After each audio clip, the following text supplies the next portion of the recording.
is an HP News Network special report.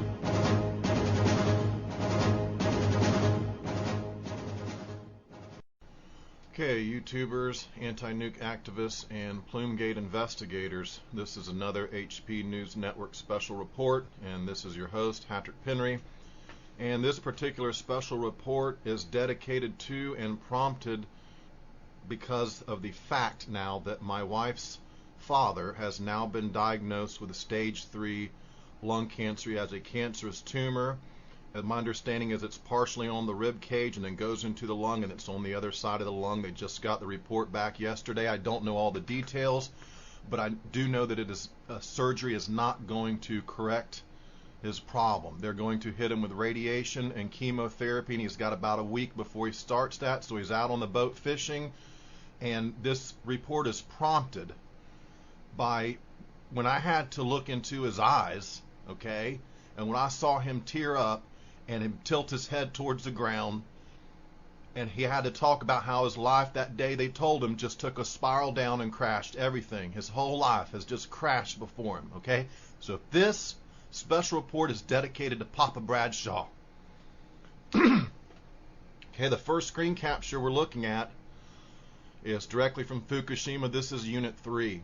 Okay, and I want to talk today and in this report about aerosolized plutonium and MOX fuel in number 3. This is another subject that's been passed over. It's been suppressed, just like the Unit 4, just like the Plumegate cover-up, and I want to expose it as best I can. I want to get the information out so when we see these trends begin to occur with these exacerbated cancer rates, and last night I searched, I typed in lung cancer on the rise, and you wouldn't believe what I get back. Of course, they blame it on diesel fuel.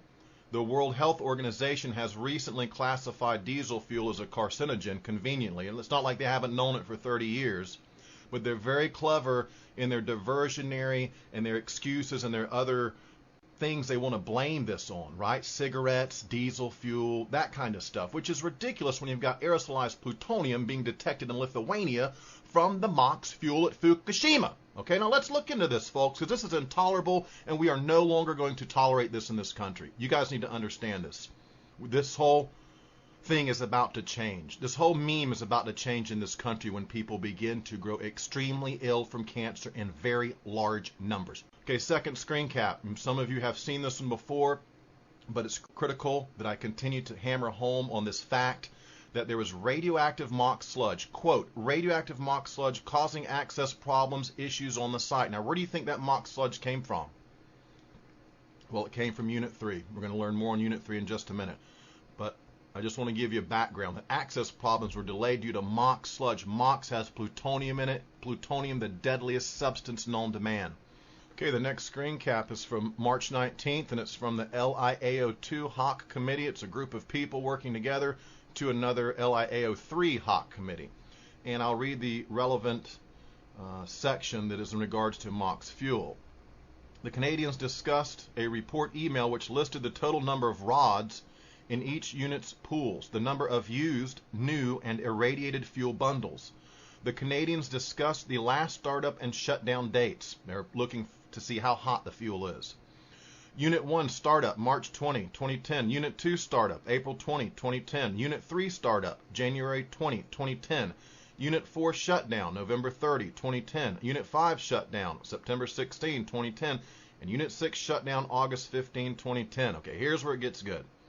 There was a discussion on the 32 MOX assemblies in the Unit 3 spent fuel pool and the MOX fuel assemblies placed in the Unit 3 reactor vessel in September 2010. The other countries explained how they individually were evaluating and calculating the release path and dose estimates. They asked if the NRC had revised dose numbers for our source terms. Told them we could discuss at the 1400 call today. So the Canadians are pressing the NRC and saying, are you revising your dose numbers from your source terms, from your sources of radiation, your emanations of radiation? Are you going to revise those dose numbers because this is MOX fuel?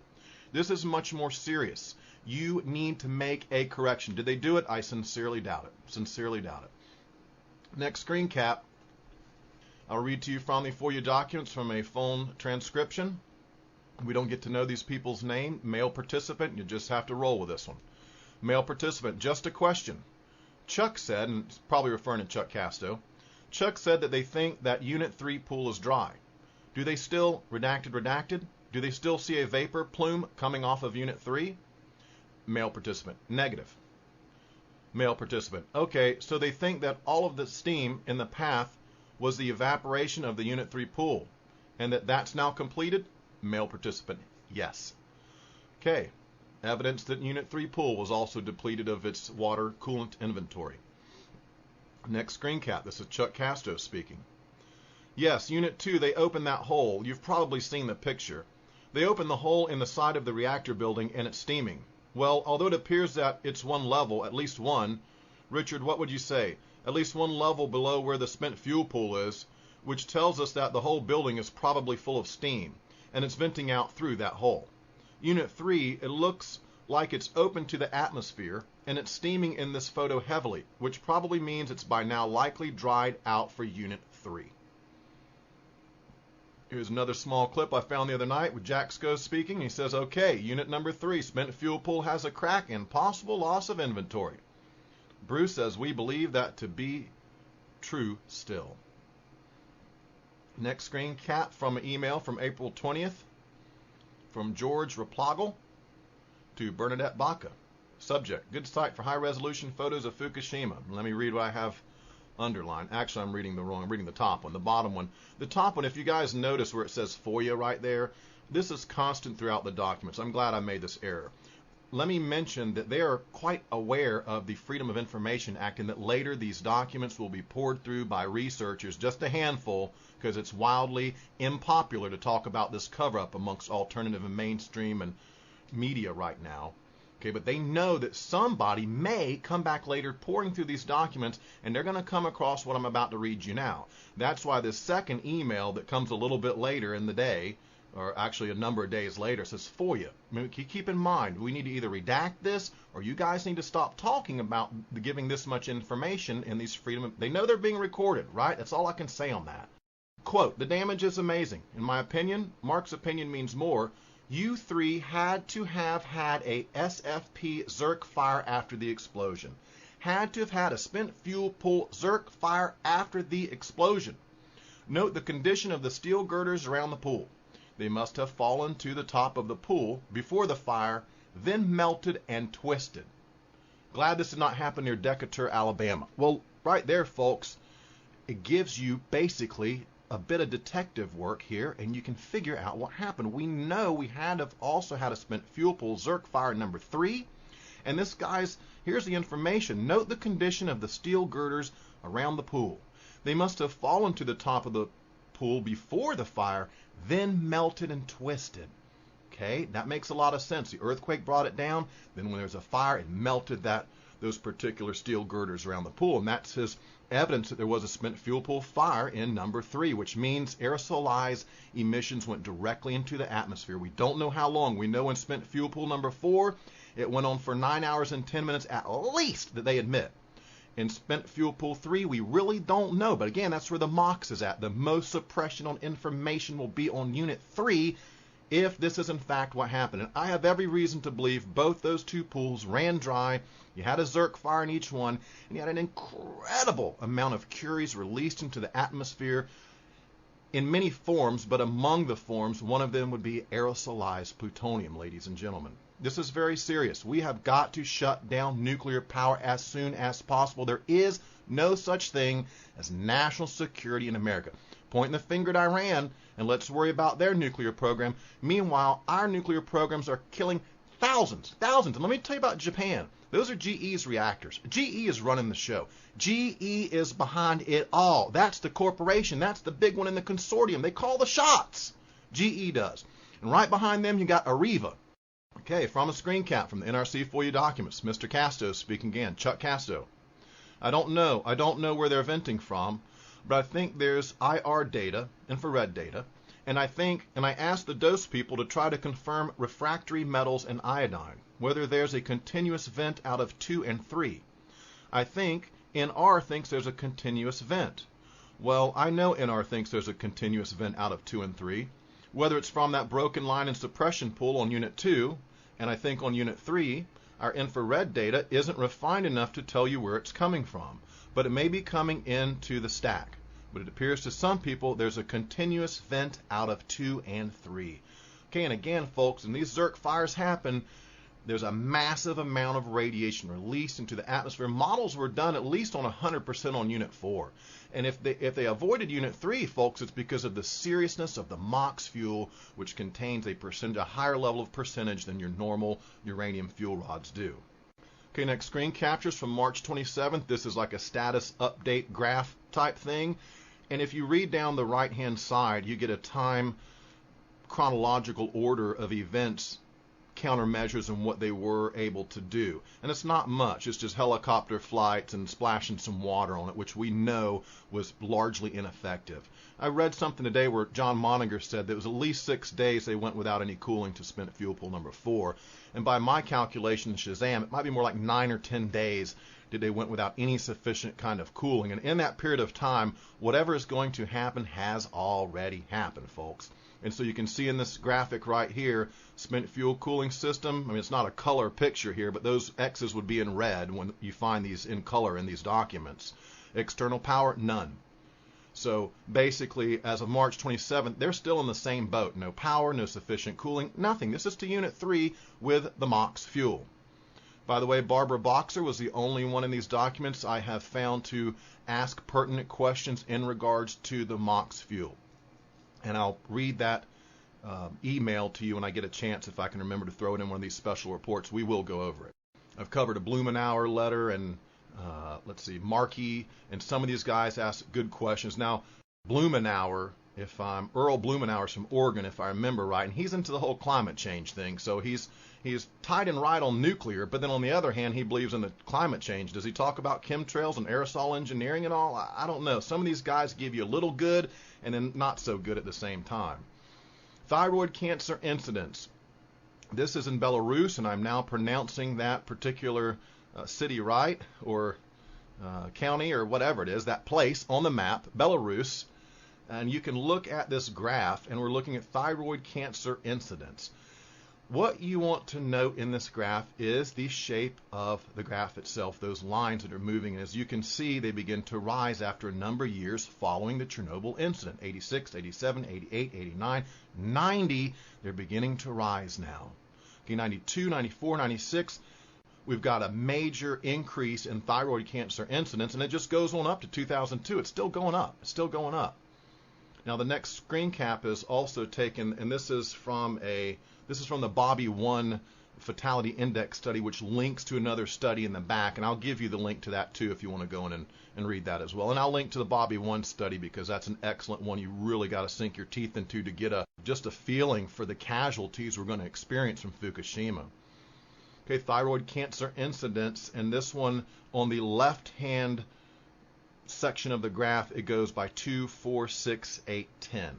Okay, and then on the right X or Y axis, whichever that one is on the right, 86, 87, it's going up by 1 year. Now, what we want to look at here is, and in both these graphs, what we're looking for is time elapsed before significant increase in cancer or cancers of some type. If you look in this one from 86 to, I don't know, you go right in the middle of that graph right there of the hump around 94, 95, and you see that it's not 10 years later, less than that, cancers are going to rise. There's going to be a significant increase. You're not going to be able to hide this one with Fukushima, considering it was many times worse than Chernobyl.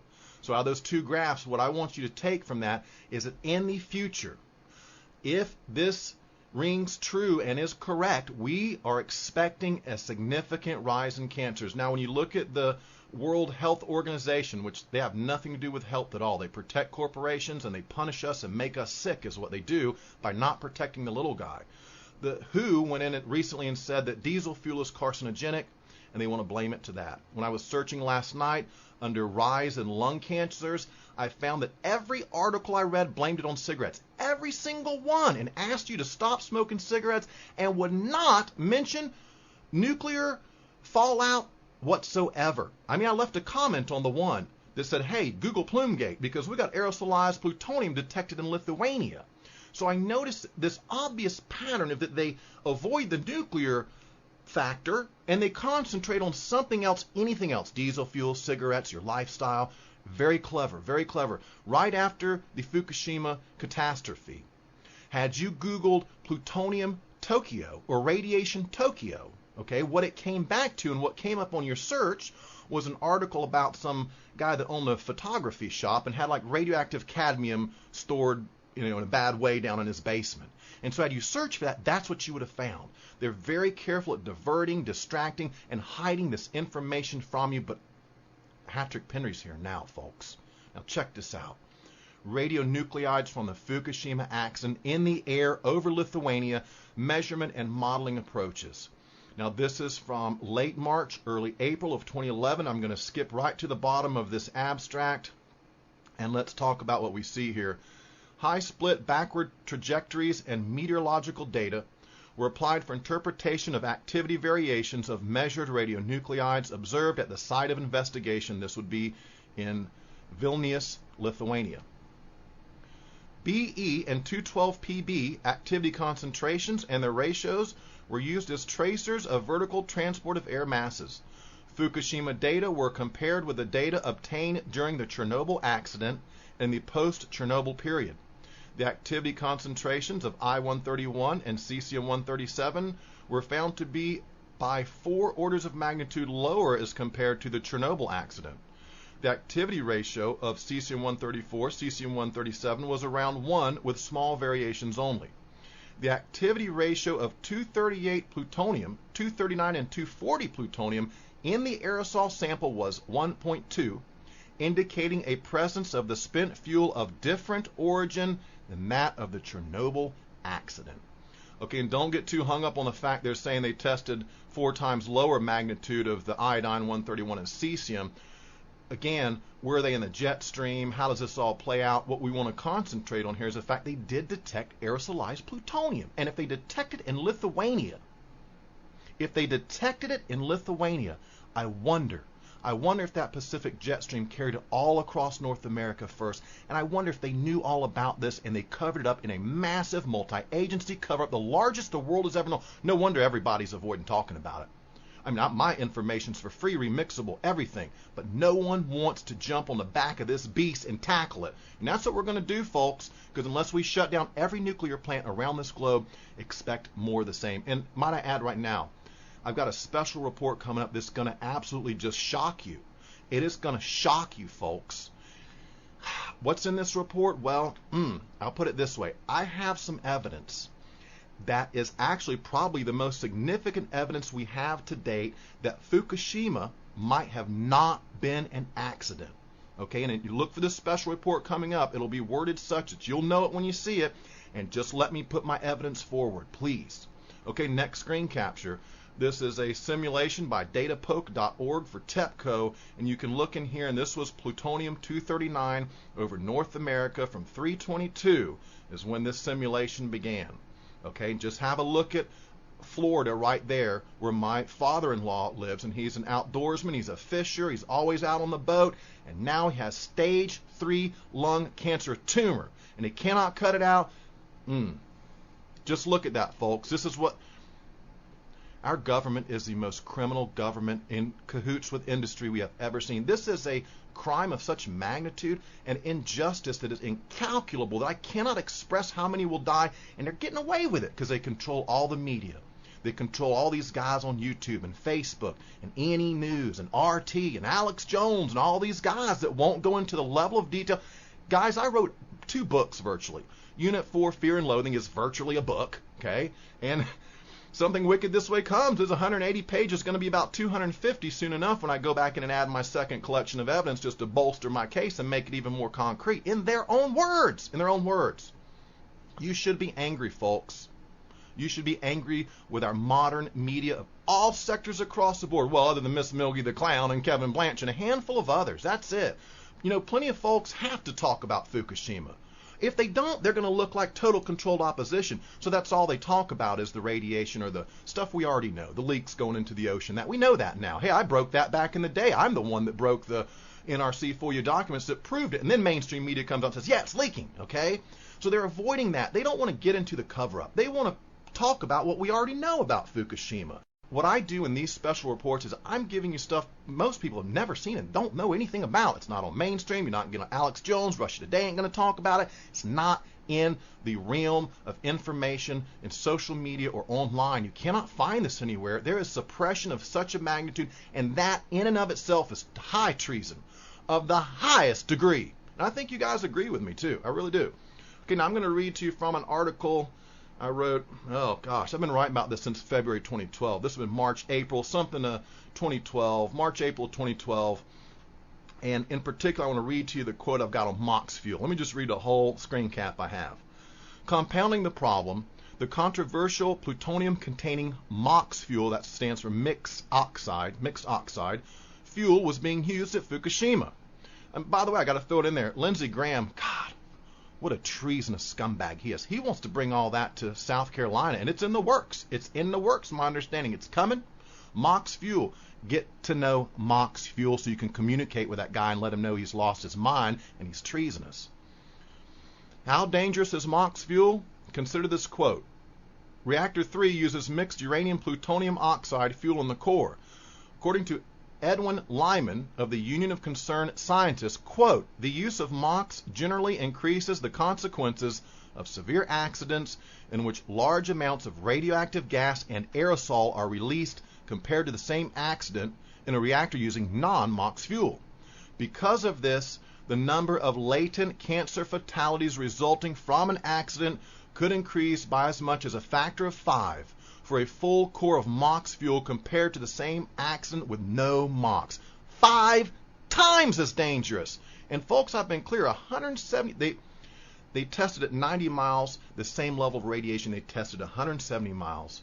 And then the guy says that that plume went inland and swept across Tokyo. An aerosolized plume of plutonium swept across Tokyo. They don't want you to know that. They don't want games, Olympic Games in Tokyo. That is madness. I can't believe it when I saw that. I really can't. Okay, on to my next critical section here. Well, let me read the other part. Thanks to high-resolution photos available on the website pinktentacle.com, even the casual observer can see that the number 3 reactor has sustained the greatest damage. Furthermore, according to Amina Khan's Los Angeles Times interview of Robert Alvarez, okay, he's quite a scientist right there and very credible, a former senior policy advisor for the U.S. Energy Department, former now, and probably for a reason he had to get out of there and start telling the truth about these spent fuel pools. The number 3 reactor may have experienced something other than a hydrogen explosion. Quote, they were irradiating plutonium in Unit 3, which experienced the biggest explosion, he said.